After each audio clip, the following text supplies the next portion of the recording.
Hey guys, welcome back to another episode. In this video, I'm going to let you know the ways to use Chime for online shopping safely. If you wish to use your Chime card for online shopping, then here are some tips to use it safely. Now, first of all, what you can do is when you use your virtual card to shop online without needing your physical card, you can add the virtual card to your mobile wallet to securely shop online and make in-store purchase.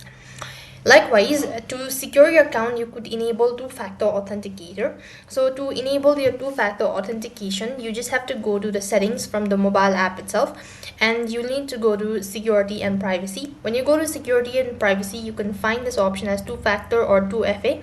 You could just go ahead and enable that by following the prompt. And likewise, you could also see disable transaction if your card is missing or suspect unauthorized use. Basically, what this statement means is that when you notice any unauthorized transactions, or when you happen to notice some instance which is not familiar to you, then at that moment you could go ahead and block your card, as well as you could go ahead and block your card for temporary reasons.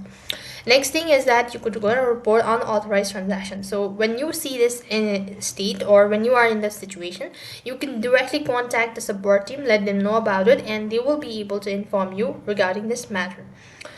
Next thing is that you could enable or disable specific settings within the app. So you could go ahead and allow permissions or whatever. So you could just go ahead and disable or enable the features. So this way you could go ahead and shop online securely on your Chime app. That's all for this video.